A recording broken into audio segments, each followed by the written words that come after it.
춘추 전국 시대를 가리켜서 군웅 활거의 시대라 이렇게 말합니다. 그것은 수많은 나라들과 군왕들이 세력을 장악하기 위해서 패권을 다투는가 하면 흥망성쇠를 되풀이하면서 500여 년간을 활거해 나왔기 때문인 것입니다. 여기서 흥망성쇠란 역사에 있어서는 반복 현상이기 때문에 있을 수는 있습니다. 그러나 춘추 전국 시대를 예를 든다면 한 가지 분명한 그리고 확실한 공동점이 있다는 겁니다. 그것은 아무리 열국을 제패하고 개선했던 영웅이라도 그가 주색 잡기에 빠지고 허영과 영화에 도취되어서 자기 자신을 올바로 가누지 못할 때에는 여지없이 다른 나라 이웃으로부터 침략을 받아서 몰락을 했다는 사실입니다. 그거는 한 경우에 있어서도 예외가 아니라는 사실을 우리는 본문 사울 왕의 경우를 통해서 발견할 수가 있습니다. 오늘 사무엘상 15장의 내용을 보면 하나님께서 사울을 버리지 않을 수 없었던 이유를 세 가지로 설명해 주는 것을 보게 됩니다. 왜 하나님께서 한 나라 왕이었던 사울을 버리지 않을 수 없었는가? 그 이유, 그 세 가지를 한번 우리 나누어 보고자 합니다. 첫째로 사울 왕이 하나님 앞에 버림받을 수밖에 없었던 이유, 버림받은 이유가 불순종 때문이었다는 겁니다. 15장 11절에 보니까 그가 돌이켜 나를 쫓지 아니하며 내 명령을 이루지 아니하였다 그랬어요. 누가 그렇다는 겁니까? 사울 왕이 하나님을 쫓지 아니하고 하나님의 명령을 이루지 아니했다는 겁니다. 이 사울 왕은 잘못 돌이킨 사람이었습니다. 예를 들면 지금까지 서울을 올라오던 사람이 어느 날 갑자기 돌아서서 제주도로 가버렸단 말이에요. 이처럼 전혀 다른 방향으로 인생의 길을 돌이킨 것입니다. 이 세상에는 두 가지 종류의 사람이 있습니다. 첫 번째 종류의 사람은 세상으로 향하여 가다가 돌이켜서 하나님 앞에 돌아오는 사람이 있어요. 이런 사람을 가리켜서 우리는 뭐라고 하느냐? 회개한 사람이라 이렇게 이야기합니다. 예를 들어보면 누가복음 15장에 보니까 탕자 둘째 아들이 있어요. 아버지를 떠나서 향락과 방종의 세계로 깊이 빠지게 됩니다. 방종이나 타락의 생활은 출발 자체는 감미로울는지 몰라요. 그러나 그 종국은 비참하다고 하는 것을 보여주고 있습니다. 아버지를 떠났던 탕자는 그저 자해 멋대로 자유를 만끽하며 살았습니다. 아버지의 간섭도 없이 누구 눈치도 볼 것 없이 그저 제 멋대로 제 생각대로 제 하고 싶은 대로 자유를 만끽하면서 자기 인생을 즐길 수 있었단 말이에요. 그러나 오래지 않아서 그는 돌아갈 곳이 필요했습니다. 그런데 이제 더 이상 돌아갈 곳이 없었고 이제는 더 이상 할 짓도 없었습니다. 그래서 그는 돌이키기로 작정을 합니다. 그리고 아버지에게로 돌아왔습니다. 누가복음 15장 17절에 보니까 이에 스스로 돌이켜 이렇게 말씀하고 있어요. 20절에 가서 보니까 이에 일어나 아버지께로 돌아가니라 그랬어요. 가졌던 재물은 다 탕진했어요. 술 친구도 주변에 맴돌던 여자들이 그의 곁을 다 떠났습니다. 이제 그가 돌아갈 수 있는 길이 두 갈래 길이었을 것입니다. 그 중에 하나의 길은 곧 아버지 품으로 고향으로 돌아가는 것이었습니다. 그리고 또 다른 하나는 극단적인 선택, 죽음의 길을 선택할 수도 있었을 것입니다. 그러나 그는 다행히도 돌이켜서 아버지께로 돌아왔습니다. 이것이 바로 탕자의 위대한 회개였습니다. 오늘도 우리로 하여금 돌아오기를 기다리고 계시는 하나님, 우리에게는 이와 같은 하나님이 계시고 우리에게는 이와 같은 아버지가 계신다는 이 사실은 참으로 우리에게 은혜요 축복이 아닐 수 없어요. 여러분, 혹시 세상을 향해서 가는 길이었다면 하나님은 오늘 또 문을 열어놓고 우리를 향해서 돌아오라고 말씀하고 계십니다.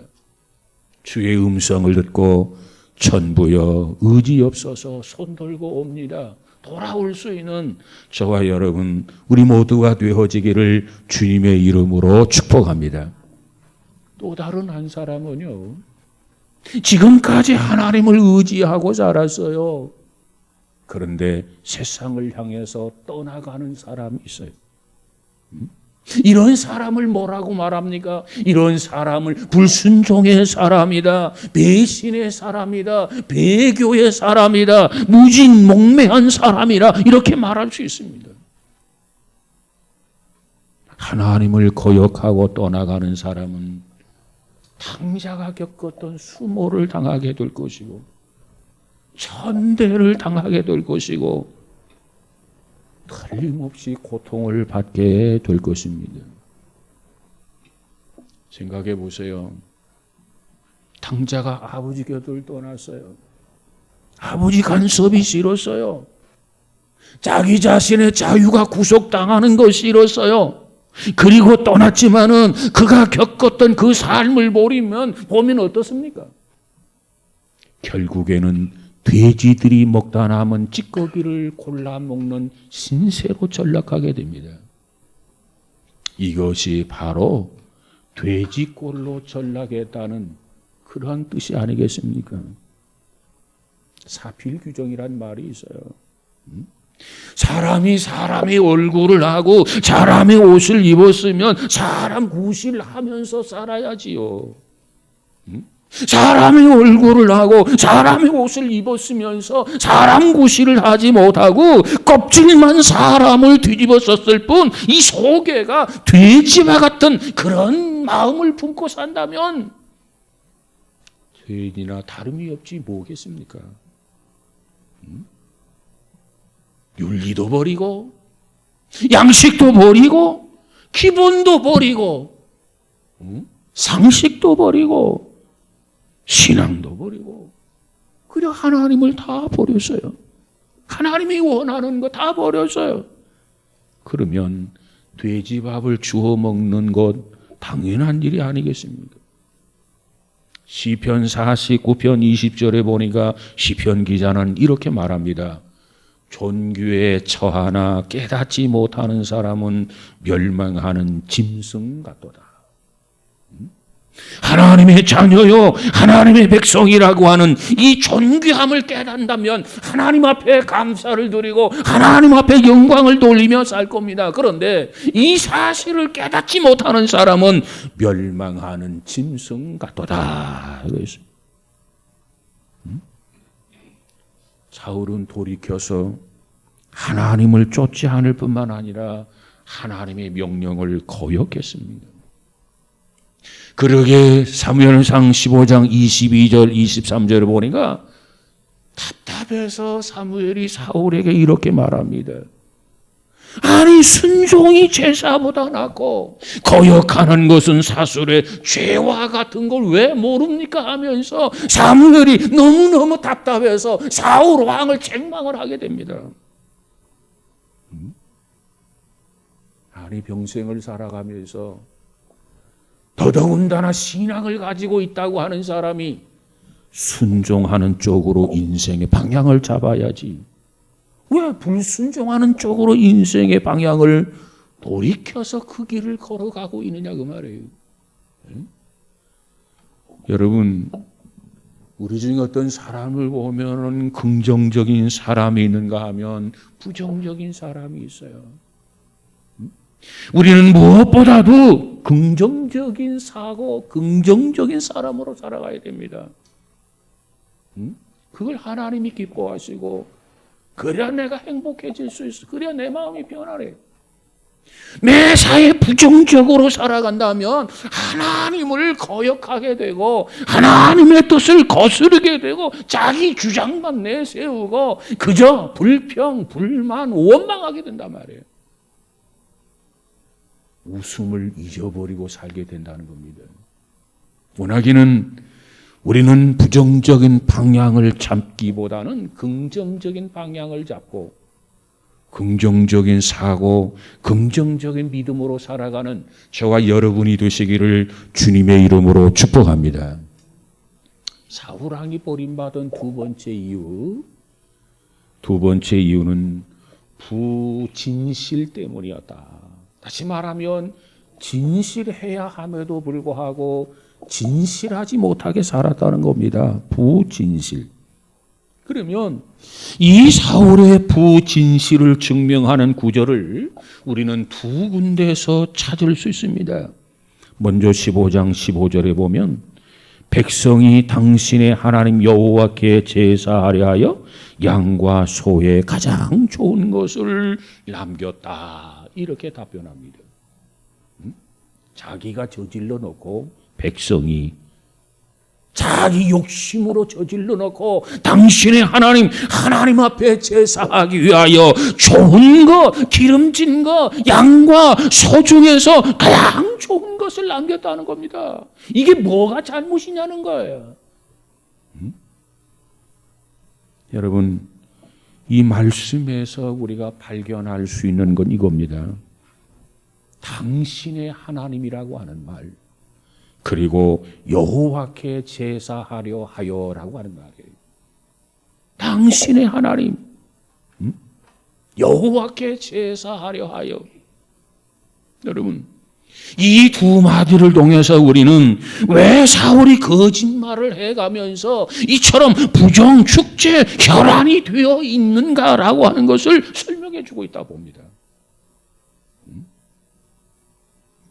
그는 하나님의 은혜로 이스라엘의 최고의 통치자가 되었습니다. 원래 왕 제목이 아니고 왕의 가문에서 태어난 것도 아닙니다. 그런데 왕이 되었어요. 이거 하나님의 은혜요. 이것이 하나님의 축복이 아닙니까? 이처럼 하나님의 은혜로 하나님의 축복으로 최고의 통치자가 되었음에도 불구하고 그는 나의 하나님이라는 고백이 없어요. 나의 하나님이라는 신앙이 없단 말이에요. 그래서 그는 말하기를 사무엘에게 당신의 하나님이라고 불렀던 겁니다. 당신의 하나님. 여러분, 우리는 여기에서 나의 하나님이라고 하는 말과 너의 하나님이라고 하는 이 말의 차이를 알아야 돼요. 이 차이를 깊이 생각해 볼 필요가 있다 보여집니다. 우리는 하나님에 대해서 확실한 믿음, 확실한 신앙이 없으면 그 하나님을 향해서 나의 주님, 나의 하나님이라고 고백할 수가 없어요. 예를 들어 보십시다. 3년 동안 예수님을 따라다녔던 12제자들이 있었어요. 똑같은 제자들입니다. 그런데 그 중에 베드로나 도마 같은 사람을 보세요. 모두가 다 나의 주님이십니다. 나의 하나님이십니다. 주는 그리스도시요 살아계신 하나님의 아들입니다. 이와 같이 고백하고 이와 같이 시인했지만 가룟 유다는 어떻게 됩니까? 단 한 번도 주님을 향해서 나의 주님이라 나의 하나님이라고 고백한 것을 눈을 씻고 볼래야 볼 수가 없어요. 가룟 유다는 주님을 향한 칭호가 뭔가? 선생님. 언제나 선생님이었습니다. 주가 아니었어요. 언제나 선생님이었어요. 왜? 자기 마음속에 주님을 영접하지 못했단 말이에요.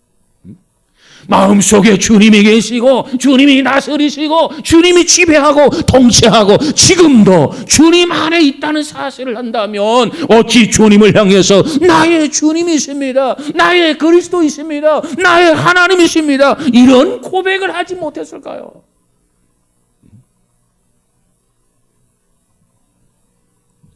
여러분, 우리가 신앙생활을 하면서 사울처럼 하나님을 당신의 하나님으로만 인식을 해버리고 만다면 우리에게는 하나님과 나와 아무런 관계, 아무런 상관이 없는 것으로 객관화되고 말아버린다는 거예요. 여러분, 신앙은 이 객관적인 진리를 주관적으로 받아들이는 것이 신앙입니다. 성경에 보니까 하나님은 살아계시다 하는데 그와 같은 사실을 우리는 주관적으로 그렇습니다. 하나님은 살아계십니다. 내 안에도 계십니다. 나는 그분의 다스림 속에 있습니다. 지배 속에 있습니다. 말씀만 하옵소서, 내가 순종하겠습니다. 이게 신앙이란 말이에요.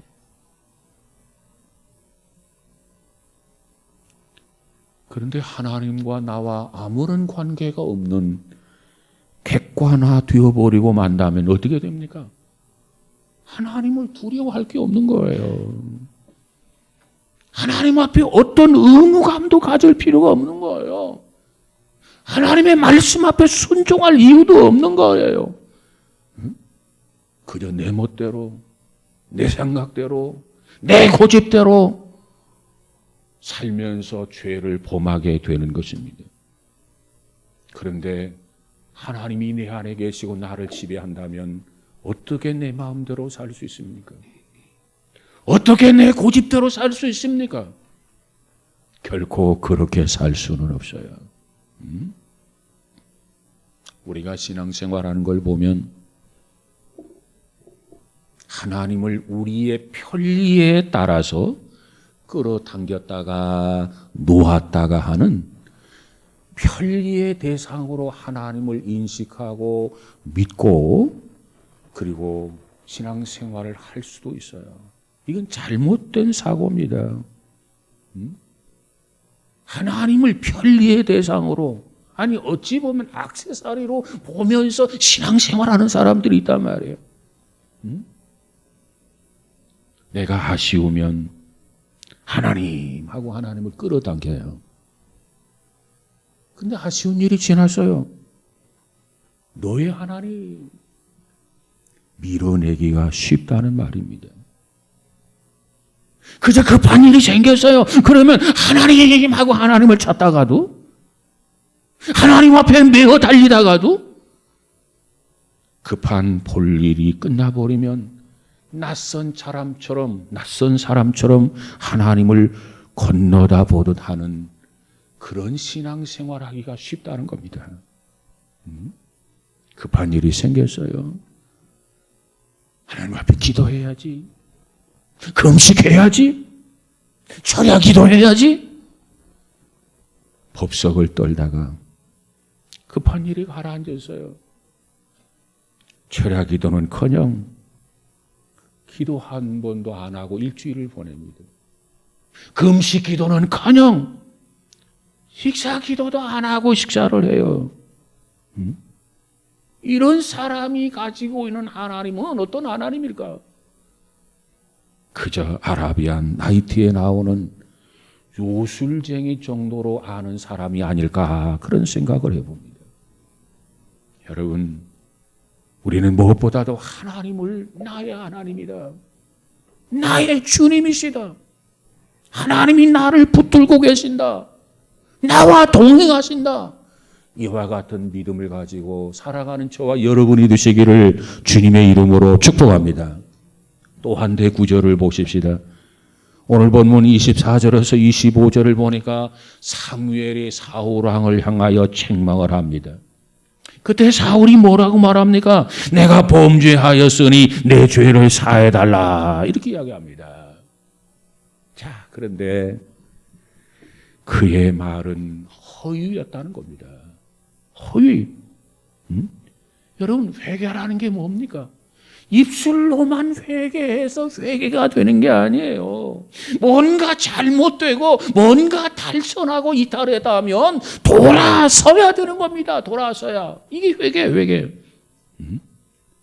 잘못했으면 자기 자신의 잘못을 진실로 뉘우치고 그리고 회개해야 돼. 회개했으면은 구체적인 행동으로 회개 행동이 나타나야만 된단 말이에요. 다시 말하면 개인의 욕심을 가지고 아말렉에서 양떼와 소떼를 끌고 왔어요. 그러면 이게 잘못된 것으로 알고 정말 회개했다면 이 양떼와 소떼를 다시 돌려보내야 되는 것 아닙니까? 그리고 거짓말을 했어요. 그러면 거짓말하는 것을 먼저 시인해야 되지 않겠습니까? 내가 욕심 때문에 거짓말을 했습니다. 가슴을 치면서 진실하게 하나님 앞에 동의와 자복이 있어져야 되는 것 아닙니까? 그런데 사울왕은 그러질 않았어요. 거짓은 거짓을 낳고 악은 악을 낳게 마련입니다. 우리가 당면한 여러 가지 이 불행한 현실 가운데 하나가 뭐냐면 이 시대에는 불신풍조가 만연해 있다는 겁니다. 불신풍조. 이 불신풍조라고 하는 것은 신뢰가 붕괴되면서 나타나는 장애물이다. 이렇게 말씀드릴 수 있어요.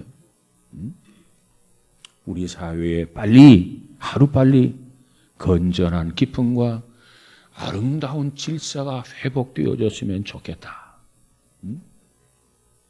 이 아름다운 질서, 건전한 기쁨이 회복되어지려면 어떻게 해야 되는가? 우리 모두가 해당하는 거예요.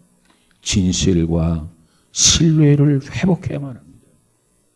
이것이 회복되지 아니하면 이 사회는 불신풍조가 더더욱 만연해지게 될 것입니다. 너무나 깊은 불신, 너무나도 깊은 부진실, 그 수렁 속에 깊이 빠져 들어가고 있단 말이에요. 진실을 믿어주지 않아. 이해하려고 하지 않아. 이것이 오늘의 현실입니다. 이러다가 정말 늑대가 나왔을 때 늑대다 소리쳐도 저마다 피식거리면서 누가 믿을 줄 알아? 누가 속을 줄 알아? 웃기지 마! 피한거리다가 그저 늑대의 모조리 물려갈까 걱정이 되고 염려가 됩니다. 여러분, 우리 모두는 하나님 모시기에 무엇보다도 진실한 사람이 되십시다. 진실한 사람으로 살아가 보십시다. 남들의 이웃들이 지인들이 나를 돌아볼 때 야, 아무개는 정말 진실한 사람이야. 정말 믿을 수 있는 사람이야. 이렇게 말할 수 있는 그런 사람이 되자 그 말이에요. 교회 밖의 사람들이 교회 안에 있는 우리 신앙인들을 볼 때 야, 그래도 예수 믿는 사람들은 우리와 다르구나. 희망은 거기밖에 없어. 나도 나가야지. 우리 자녀도 교회 나가라고 해야지. 이런 영향력을 줘야 되지 않겠습니까? 그러려면 정말 우리에게 있어서 나도 모르게 익숙해졌던 이 거짓의 껍질을 벗겨내야 돼. 진실한 사람이 되어야 돼. 부진실 속에서 진실의 모습이 뭔가를 보여줄 수 있어야 된단 말이에요. 그것이 바로 빛이요 소금이 아니겠습니까? 여러분, 이 시대 우리들이 해야 할 일이 무엇인가를 알고 하나님 앞에 인정받는 자가 되어지기를 주님의 이름으로 축복합니다. 세 번째로는 왜 사울이 버림을 받았는가? 말씀을 버렸다는 겁니다. 말씀. 오늘 23절에 보니까 왕이 여호와의 말씀을 버렸다 그래서. 그리고 26절에서도 왕이 여호와의 말씀을 버렸다고 또 반복해서 말씀해 주고 있습니다. 사울 왕이 하나님의 말씀을 버렸다는 거예요. 하나님의 말씀을 버렸다는 이 말의 의미가 뭡니까? 말씀하신 하나님을 버렸다는 겁니다. 말씀하신 하나님. 요한복음 1장 1절에 가보면 사도 요한은 태초에 말씀이 계시니라. 이 말씀이 하나님과 함께 계셨으니 이 말씀은 곧 하나님이시라. 그래서 그러니까 요한은 이 말씀과 하나님을 동일시하고 있단 말이에요. 말씀이 하나님이고 하나님이 말씀이고. 그런데 사울 왕이 하나님의 말씀을 버렸다는 거예요. 그럼 뭘 버렸다는 겁니까? 하나님을 버렸다는 겁니다. 하나님을 버렸다는 것은 무슨 의미입니까? 삶 속에서, 생활 속에서 하나님의 권위와 이 말씀의 권위를 나도 모르게 무시하고 거역했다라고 하는 의미예요. 말씀을 무시하고 거역하는 것이 말씀을 버리는 것이고 하나님을 버리는 겁니다. 민수기 32장 15절에 가서 보니까 너희가 만일 돌이켜 여호와를 떠나면 여호와께서 이 백성을 광야에서 버리시리라. 너희가 말씀을 버리지 아니하고 말씀 중심으로 살아간다면 너희들이 가는 그 길이 비록 광야라 할지라도 내가 너희와 함께 해주시겠다. 낮에는 구름 기둥으로 밤에는 불 기둥으로 내가 너희들을 지키고 인도해 주겠다. 그러나 너희들이 말씀을 버리면 내가 다시는 너희를 구원하지 않겠다. 하나님이 말씀하신 거예요. 여러분 하나님의 도우심을 받길 원합니까? 하나님의 인도하심을 받기 원합니까? 무엇보다도 하나님을 버려서는 아니 되고 하나님의 말씀을 버려서는 아니 돼. 그러면 하나님은 반드시 약속한 그대로 내가 너희를 젖과 꿀이 흐르는 땅으로 인도하마. 그 약속을 지키시는 하나님인 것을 믿으시기를 바랍니다. 예레미야 6장 19절에 가서 보니까 뭐라고 말합니까? 내가 이 백성에게 재앙을 내리니 이것이 그들의 생각의 결과라. 그들이 내 말을 듣지 아니하며 내 율법을 거절하였음이니라. 하나님이 이 백성들에게, 하나님의 자녀, 하나님의 백성들에게 재앙을 내린다는 겁니다. 왜? 그 이유는 내 말을 듣지 아니하며 내 율법을 거절하였음이니라. 그래서 하나님이 징계하겠다는 겁니다. 여러분, 우리는 하나님을 버려서는 안 되고 말씀을 버려서는 안 됩니다. 하나님의 은혜를 입을 수 없어요. 하나님을 버리면, 말씀을 버리면 한 가지 꼭 기억하시기 바랍니다. 하나님도 우리를 버리신다. 근데 우리는 어때요? 말씀을 버리고 살면서, 하나님을 버리고 살면서 하나님은 우리를 버리지 않기를 원해요. 이거 도둑놈 신부 아닙니까?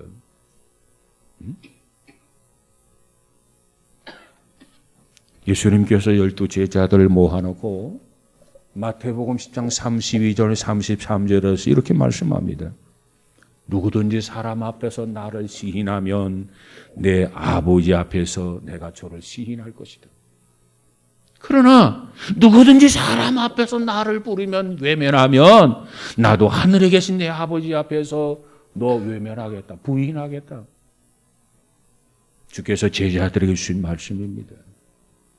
여기서 시인한다라고 하는 말의 의미는 뭐냐? 고백한다는 뜻입니다. 고백. 내가 저를 위해서 십자가를 지지 않았습니까?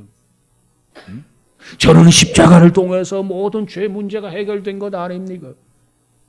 저의 이름이 사망에서 생명책으로 옮겨진 것 아닙니까? 저의 이름이 생명책에 기록되어 있지 않습니까? 이렇게 주님께서 아버지 앞에서 우리를 시인하겠다는 거예요. 성 빈센트는 이런 말을 했어요. 우리가 그리스도가 하나가 되었을 때 비로소 그를 고백할 수 있다. 그래서 우리가 그리스도와 하나가 되었을 때 비로소 그를 고백할 수 있다. 여러분, 우리에게 내가 주를 부인하면 주님도 나를 부인한다는 이 말씀을 우리 가슴 속에 깊이 새겨야 할 것입니다. 그러면 이처럼 주신 말씀들을 인용한 말씀들을 볼 때 우리에게 무슨 교훈을 주시려고 이 말씀을 주셨느냐? 한마디로 말하면 하나님의 말씀을 결코 버리지 말아라. 말씀과 더불어서 너가 가는 길이 험난한 길이라 할지라도, 그저 광야의 길이라 할지라도, 그저 가시밭길이라 할지라도 너의 가는 길 하나님의 말씀을 버리지 않고 말씀과 더불어 가라. 그러면 하나님이 버리지 않겠다. 너와 동행해 주마. 내가 너를 지켜주마. 이와 같은 권고요 충고인 것을 받아들이고 그렇습니다. 하나님과 동행하기 원합니다. 하나님과 함께하기 원합니다. 말씀으로 살고 하나님의 말씀으로 생명의 양식으로 삼게 해 주옵소서. 이와 같이 고백하며 간증하는 우리 모두가 되어지기를 주님의 이름으로 축복합니다. 여러분, 우리에게 직장도 소중해요. 우리에게 친구도 소중해요. 우리에게 지식도 중요해요. 우리에게 사회생활도 중요해요. 우리에게 부모도 중요해요. 그러나 성경은 뭐라고 말합니까? 그 모든 것들도 중요하지만 그 모든 것 중에서도 하나님이 제일 중요하다는 거예요. 그 이유는 하나님이 우리를 창조하셨어요. 우리를 지금도 인도하시고 우리를 통치하세요. 우리에게 있는 것을 거둬 가실 수도 있는 하나님, 후하게 더 주실 수도 있는 하나님, 그분은 바로 전능하신 하나님이기 때문에 우리에게 있어서 무엇보다도 소중한 하나님, 살아도 하나님, 죽어도 하나님, 사나 죽으나 하나님의 것이 되어서 하나님을 위해서 살아가는 우리 모두가 되어지기를 축복합니다. 어떤 경건한 크리스천 한 사람이 있었어요. 그저 병상에서 세상을 떠나게 되었습니다. 그는 마지막으로 세상을 떠나기 전에 가족들에게 한 사람 한 사람에게 유언을 합니다. 그래서 모든 것들을 아름답게 깨끗하게 정리를 했습니다. 그리고 점점 숨이 가빠가게 되고 숨을 거두기 직전에 조용히 쥐고 있던 왼손을 피게 됩니다. 그리고 또 다른 오른손을 꼭 쥐고 있는 겁니다. 그래서 그 곁에 있던 그의 아내가 남편을 향해서 왜 그러느냐고, 왼손은 왜 주먹을 쥐었다가 펴게 되고 오른손은 주먹을 쥐었다가 왜 펴게 되느냐고 물었어요. 그랬더니 그가 가느다란 목소리로 이렇게 답변을 했다는 겁니다. 지금까지 쥐고 있었던 모든 것을 다 내려놓고 이제 주님의 오른손을 꼭 잡고 떠나려고 합니다. 이렇게 대답하더라는 거예요. 네? 지금까지 쥐고 있었던 것들을 다 내려놓고 이제 나의 오른손, 주님의 오른손을 붙들고 주님을 따르려고 합니다. 그는 참으로 현명한 인생을 살다가 지혜롭게 그리고 슬기롭게 최후를 마친 사람이었습니다. 여러분, 여러분의 가슴 속에 뭐가 들어있습니까? 꿈이 들어있습니까? 어떤 이상이 들어있습니까? 그리고 그 인생의 설계라고 하는 것들도 내가 현재 움켜쥐고 있을는지 모르지만 결국에 모든 것들을 눈을 감는 그 순간에는 내려놓아야 할 것입니다. 다 썩어질 것들이에요. 그처럼 대단한 게 아니에요. 다 놓고 가야 할 것들이란 말이에요. 그래서 사도 바울이 뭐라고 말합니까? 그리스도를 아는 지식이 가장 고상함이라 고백하면서 나는 그리스도를 알기 위해서 주님 앞에 다가가기 위해서 세상의 그 모든 것들 다 썩어질 것들을 분토와 같이 여기면서 배설물처럼 버린다 고백하지 않아요? 그런데 문제는 그 썩어질 것들을 붙잡느라고 이 배설물과 같은 것들의 미련이 남아서 그것 때문에 가장 소중한 하나님에 대한 말씀을 버리고 신앙을 버린다는 거예요. 뭐가 더 중요하고 뭐가 덜 중요한지를 모른다는 거예요. 그걸 깨닫지 못하고 살아간다면 여러분의 삶은 불행한 삶이 될 것입니다. 오늘 성경을 통해서 하나님은 우리에게 말씀을 합니다. 뭐라고 말씀합니까? 내가 하나님의 말씀을 버리면, 내가 하나님을 버리면 하나님도 단호하게 뭐라고 말합니까? 나도 너를 버리겠다. 너가 나를 부인하면 나도 너를 부인하겠다. 이 명령, 이 엄숙한 사실을 명심하시길 바랍니다. 어떠한 상황 속에서도 주님 버리지 않겠습니다. 시인하겠습니다. 이런 고백이 있어야 할 것입니다. 여러분, 하나님은 버려서도 안 되고 버릴 수도 없는 존재들이에요.